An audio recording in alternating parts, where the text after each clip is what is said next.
Hello everyone, आप सभी को सुबह के राम राम जी, गुड मॉर्निंग, सुप्रभात। आज मैं आपके साथ में लखनऊ का फेमस स्ट्रीट फूड बाटी चोखा की रेसिपी शेयर करने वाली हूँ। अब आप सोच रहे होंगे या मैंने भी सोचा था कि ये बाटी चोखा क्या होता है। लिट्टी चोखा या दाल बाटी तो सुना है, पर जब मैंने वहां पर खाया तो बहुत टेस्टी लगता है। ये दोनों का, लिट्टी चोखा और दाल बाटी का मिला जुला रूप होता है और इसे आप ब्रेकफास्ट में खा सकते हैं, लंच में खा सकते हैं या डिनर में खा सकते हैं। बहुत ही टेस्टी होता है और फुल मील होता है ये। तो इसके लिए सबसे पहले मैं चोखा की तैयारी कर रही हूँ। तो चोखा मैं यहाँ पर बैगन को भूनने वाली हूँ चोखा बनाने के लिए। तो एक बैगन लिया है, उसको अच्छे से पटक लेंगे जिससे कि वो अंदर से सॉफ्ट हो जाए। और बैगन देखते समय ये देख लीजिएगा कि उसमें कोई छेद ना हो, मतलब कीड़ा वगैरह ना हो। और साथ में यहाँ पर मैंने 4 टमाटर भी भूनने के लिए रख दिए हैं। तो आप चाहे तो गैस के ऊपर भून सकते हैं या तो फिर एयर फ्रायर वगैरह में भून सकते हैं, जिसमें भी आप चाहेंगे बैगन और टमाटर को भून सकते हैं। और जब तक ये भून रहे हैं तब तक बाटी के लिए हम यहाँ पर आटा लगा लेते हैं। तो यहाँ पर मैंने 3 कप गेहूं का आटा लिया है। तो यहाँ पर ये चक्की का पिसा हुआ आटा है ना, तो ये काफी मतलब मोटा सा ही है। वैसे तो बाटी का आटा अलग से चक्की से लेंगे तो मिल जाता है, और अगर आपका मार्केट वाला पैकेट वाला आटा है ना तो उसमें थोड़ा सा सूजी मिला दीजिए अगर आप चाहते हैं तो। तब तक यहाँ पर मेरा बैगन सिक चुका था तो मैंने बैगन बाहर निकाल लिया है। और यहाँ पर मैंने टमाटर को अलट पलट दिया है जिससे कि वो भी चारों तरफ से अच्छे से सिक जाए। तो इस तरीके से रोस्टेड फ्लेवर होता है ना भरते में, बहुत अच्छा लगता है।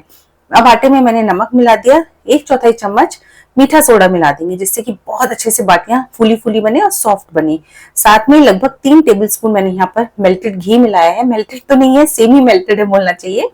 और फिर इसको हम अच्छे से इसमें मोयन मिक्स करेंगे।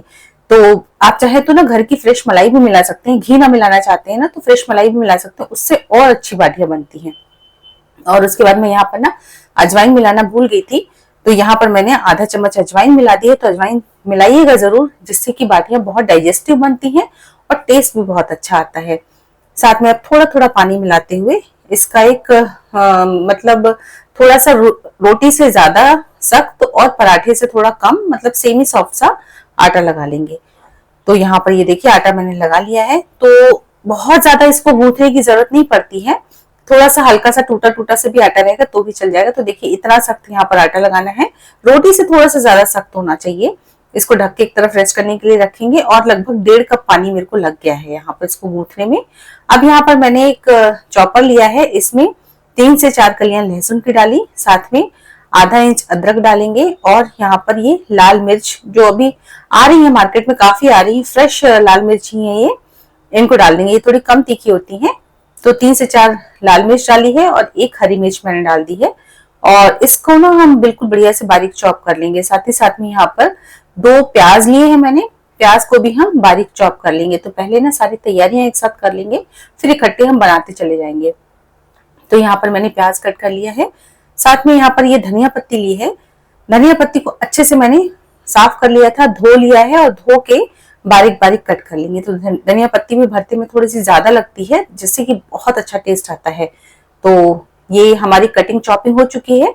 जब तक हमारे टमाटर और बैगन सब चीजें भून चुकी हैं तो बैगन को इस तरीके से हम छील लेंगे। पर ध्यान दीजिएगा, मैं सजेस्ट करूंगी कि इसको वॉश मत कीजिएगा, क्योंकि वॉश करने से क्या होगा ना, इसका जो रोस्टेड फ्लेवर होता है ना वो निकल जाता है। तो थोड़ा बहुत अगर कालापन लगा भी रहेगा ना तो उससे कोई दिक्कत नहीं, बढ़िया रोस्टेड फ्लेवर आता है इस भरते में। तो इसको बहुत आसानी से छिल जाता है ये, इसको मैंने छील लिया है। अच्छा, अब इसको ना चेक करना एक बहुत बड़ी जरूरी चीज होती है। तो इसका जो डंठल वाला पोर्शन है इसको मैंने कट करके निकाल दिया है। और इसके बाद इसको अच्छे से हम खोल के चेक कर लेंगे। वैसे तो एक भी छेद नहीं था बैगन में, बहुत साफ सुथरा बैगन था, पर फिर भी चेक करना जरूरी है क्योंकि बैगन में बिल्कुल रिस्क लेना नहीं चाहिए, क्योंकि इसमें कीड़े अक्सर ही निकल जाते हैं। तो मैंने चेक कर लिया, बैगन एकदम साफ सुथरा है। साथ ही साथ में टमाटर को भी हम छील लेंगे। तो टमाटर भी बढ़िया से रोस्ट हो चुके हैं, इसलिए बहुत इजीली छिल जाते हैं। तो मैं यहाँ पे 2 टमाटर भरते में यूज करने वाली हूँ और 2 टमाटर की मैं चटनी बनाऊंगी। तो ये टमाटर चूंकि रोस्टेड हैं, अच्छे से सॉफ्ट हो चुके हैं, बहुत आसानी से ऐसे मैश हो जाते हैं। इनको मैंने मैश कर लिया है। जो भी कड़ा कड़ा सा पोर्शन है ना उसको मैं निचोड़ते हुए अलग कर दूंगी। साथ में यहाँ पे 4 से 5 मैंने आलू लिए हैं, ये बॉइल्ड आलू हैं, इनको भी मैश करके डाल देंगे। तो आलू की क्वांटिटी आप जितना भरता बना रहे हैं ना उस हिसाब से ले लीजिएगा। साथ में यहाँ पर ये बैगन भी अच्छे तरीके से मसल लेंगे। और फिर इसी आलू के साथ में इसको मिक्स कर देंगे। तो इतनी बढ़िया बढ़िया चीजें डलती है ना इसमें, इतना टेस्टी बनता है ये भरता कि मैं क्या ही बताऊं। और अच्छे से इसको मिक्स कर लेंगे, जितने अच्छे से मैश कर सकते हैं ना उतने अच्छे से मैश कर लीजिए। और ये देखिए, इसको आलू को फोड़ते हुए मैंने सारी चीजों को मैश कर लिया है। और अब इसमें डालेंगे ये ढेर सारा कटा हुआ प्याज। प्याज की क्वांटिटी आप अपने टेस्ट के अकॉर्डिंग कम ज्यादा कीजिएगा। साथ में खूब सारी कटी हुई धनिया पत्ती, और यहाँ पर हमने जो लहसुन, अदरक और लाल मिर्च को क्रश करके रखा था वो डाल देंगे भर के 1 चम्मच। साथ में नमक मैंने डाल दिया है। और अब इसका की इंग्रेडिएंट हम डालेंगे सरसों का तेल। तो 2 चम्मच, बड़े बड़े चम्मच मैंने भर के सरसों का तेल डाल दिया है, कच्चा सरसों का तेल। इसके कारण एक बढ़िया सा पंच आता है इस भरते में जो बहुत टेस्टी लगता है। और नींबू का रस डालना ना भूलिएगा। बढ़िया से 1 से 2 चम्मच इसमें बड़ा वाला नींबू का रस डालिएगा।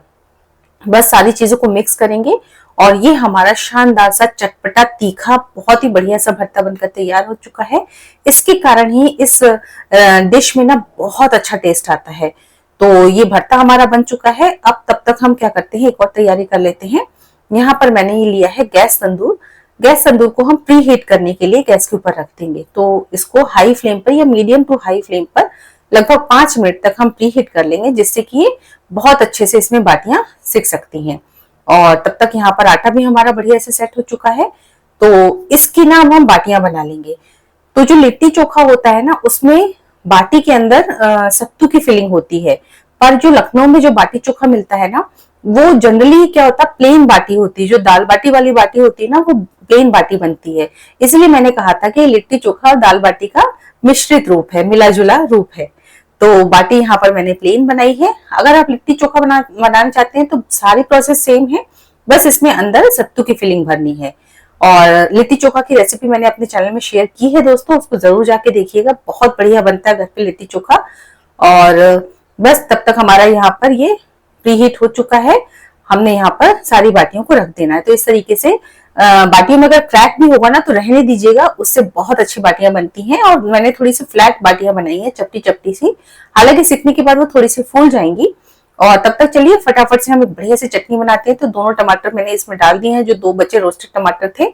खूब सारी धनिया पत्ती, 2 से 3 लहसुन की कलियां, आधा इंच अदरक, 3 से 4 हरी मिर्च डालेंगे और नमक डालेंगे स्वादानुसार और पानी डालेंगे। ये चटनी ना एकदम गाढ़ी नहीं अच्छी लगती है, बाटी के साथ ना थोड़ी सी लिक्विड चटनी अच्छी लगती है वाली। तो मैंने इसको पीस लिया है। ये देखिए इतनी लिक्विड होनी चाहिए। और साथ में यहाँ पर नींबू का रस ना डालना भूलिएगा, बहुत बढ़िया टेंगी सा फ्लेवर आता है इस चटनी में। तो ये बढ़िया शानदार सी हरी चटनी बन चुकी है। अब एक लाल चटनी बनाएंगे। करीब 10 से 12 लहसुन की कलियां, 12 से 15 लाल मिर्च जो भी फ्रेश आ रही हैं, और मैंने 1 टमाटर लिया है। अगर आप इस चटनी को स्टोर करना चाहते हैं ना तो ये चटनी 1 से 2 महीने स्टोर करके भी रखी जा सकती है, तो उसमें टमाटर ना डालिएगा, बाकी प्रोसेस सेम रहेगी। नमक डालेंगे और नमक डाल के इसको हम पीस लेंगे। तो मैं चूंकि मेरे यहाँ ये चटनी बनती है और खत्म हो जाती है, इसलिए मैंने इसमें टमाटर डाल दिया है, क्योंकि मेरे यहाँ उतने ज्यादा दिन तक मुझे रखनी ही नहीं है। अगर आप ज्यादा दिन तक रखना चाहते हैं तो टमाटर को अवॉइड कीजिएगा। तो मैंने यहाँ पर चटनी पीस ली है। अब इसमें बहुत अच्छा से एक तड़का लगाएंगे। इसको फ्राई करना जरूरी है, पर इसमें ऑयल थोड़ा सा ज्यादा लगता है, क्योंकि इसको हम 2-3 दिन 4 दिन तक रखते हैं ना, इसलिए अच्छे से आसानी से रहे बढ़िया से, तो इसलिए इसमें थोड़ा सा ऑयल ज्यादा होता है। तो थोड़ा सा मस्टर्ड सीड्स, थोड़ा सा जीरा डालेंगे, तड़कने देंगे। उसके बाद ये सारी की सारी चटनी इसमें हम डाल देंगे। गाइस ये चटनी इतनी टेस्टी होती है ना, स्पेशली दाल बाटी बाटी चोखा के साथ में ये बहुत ज्यादा अच्छी लगती है। इवन ये पराठे के साथ में भी बहुत अच्छी लगती है। प्लेन पराठे बना लीजिए और इस चटनी के साथ एंजॉय कीजिए, बहुत ज्यादा टेस्टी लगती है। तो मेरे यहाँ तो ये बनती है और खत्म होती है, इतनी टेस्टी होती है ये। और बस इसको अब हम फ्राई कर लेंगे। इसका थोड़ा सा मतलब गाढ़ापन आने तक, कच्चापन जाने तक इसको फ्राई कर लेंगे। तब तक बाटियां एक तरफ से सिक चुकी हैं, मैंने इनको मध्यम आंच पे सेका है और इनको पलट देंगे। बहुत गर्म है तो इनको मैंने पलट दिया है, इसको ढक देंगे और दूसरी तरफ से भी सेकेंगे। तब तक यहाँ पर देखिए चटनी हमारी बन चुकी है। बहुत ज्यादा फ्राई नहीं करना है, सिर्फ थोड़ा सा कच्चापन जाने तक ही इसको फ्राई करना है। और बस ये चटनी आप स्टोर करके रख सकते हैं अगर इसमें टमाटर नहीं डाला है तो। लेकिन टमाटर डाला है ना तो भी इसमें ऑयल थोड़ा ज्यादा है ना, तो आराम से 1 हफ्ते तक तो फ्रिज में रख के बहुत आसानी से चल जाती है। और तब तक यहाँ पर एक बढ़िया सा लच्छेदार प्याज का सैलेड तैयार करते हैं, बिल्कुल सिंपल सा, लेकिन बाटी चोखे के साथ बहुत अच्छा लगता है। तो प्याज मैंने रिंग्स में कट कर लिए हैं, रिंग्स को अलग अलग कर लेंगे। और इसमें डाल देंगे हम एक हरी मिर्च कट करके और साथ ही साथ में नींबू का रस। बस सिंपल सा सैलेड है, इसमें बहुत ज्यादा कुछ चीजें डालने की जरूरत नहीं है क्योंकि हमारी चटनियां बहुत स्पाइसी है, चोखा स्पाइसी है, तो इसमें बिल्कुल सिंपल सा हम नमक और नींबू का रस डालेंगे। सारी चीजों को मिक्स करेंगे और ये हमारा अनियन रिंग्स वाला सैलेड बनकर तैयार हो चुका है। और ये एक साइड में रखेंगे, तब तक हमारी बाटियां भी देखिए दोनों तरफ से सिक चुकी हैं। दूसरी तरफ पलट के देखा मैंने, दोनों तरफ से सिक चुकी हैं। अब आप जितना सेकना चाहते हैं ना, अगर कम सेकना चाहते हैं तो कम सेक सकते हैं, ज्यादा सेकना चाहते हैं तो ज्यादा सेक सकते हैं।